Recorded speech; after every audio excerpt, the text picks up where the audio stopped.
এই রিলেটেড সকলকে আইনের মাধ্যমে, কারণ তারা মানবাধিকার লঙ্ঘন করেছে, তারা যে কাজটি করেছে মানে একজন মানুষকে বিবস্ত্র করা থেকে শুরু করে গায়ে হাত তোলা, এগুলো কোনো দিন আইনসঙ্গত নয়। সেই জায়গা থেকে তাদের আইনগত ব্যবস্থা নেওয়ার জন্য যা করা প্রয়োজন একটি প্রেশার গ্রুপ হিসেবে বৈষম্য বিরোধী ছাত্র আন্দোলন সেই কাজটি করবে। এবং আমাদের যেমন দুইজন ছাত্র প্রতিনিধি আসলে অন্তর্বর্তীকালীন সরকারে রয়েছে, সেই জায়গাতেও তাদের মাধ্যমে যেভাবে বিচার নিশ্চিত করা যায় আমরা সেই কাজটি করব।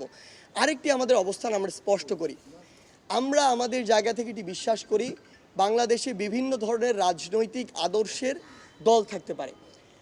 2013 সালে আমরা দেখেছিলাম হেফাজতে ইসলাম যখন তাদের মতিঝিলে এই যে সমাবেশটি করেছিল, ওই সময়ে পুলিশকে কাজে লাগিয়ে, পুলিশকে অপব্যবহার করে আওয়ামী লীগ তার ক্ষমতার অপব্যবহার করে অসংখ্য আলেম ওলামাদেরকে কান ধরে উঠবস করিয়েছিল। সেই সচিত্র ছবি এবং ভিডিও এখন আমাদের কাছে আছে। আওয়ামী লীগ যা করেছিল তার ফল আওয়ামী লীগ এখন ভোগ করছে, ভবিষ্যতে ভোগ করবে। কিন্তু সেম কাজটি আওয়ামী লীগ যাওয়ার পরে আরেকজনের যদি ওই নির্যাতকের ভূমিকা অবতীর্ণ হয়, সেটি আমরা কখনো মেনে নিব না। সেটির জন্য আমরা কখনো এই যে গণঅভ্যুত্থানটি হয়েছে সেটি কখনো করিনি।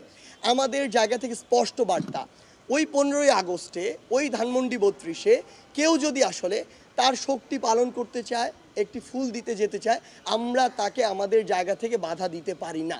এটি তার ব্যক্তিগত জায়গা।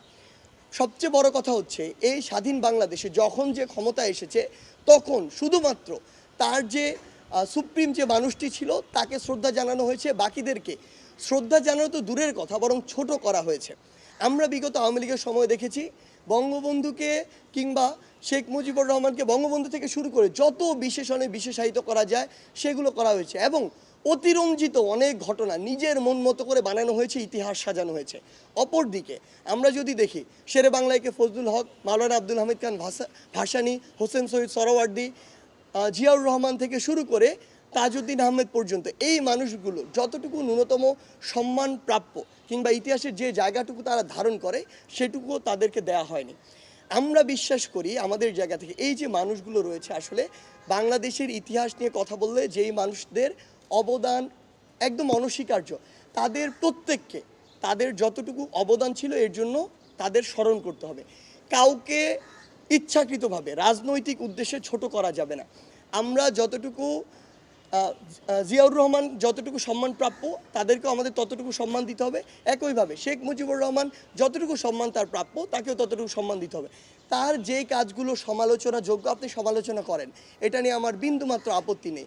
কিন্তু আপনি আজকে 2024 সালে এত বড় একটি গণঅভ্যুত্থানের পরে দাঁড়িয়েও আপনি যখন আপনার রাজনৈতিক প্রতিহিংসাকে বাস্তবায়ন করার জন্য এই কাজগুলো করেন, এগুলো আমরা আমাদের জায়গা থেকে কখনোই সমর্থন করি না।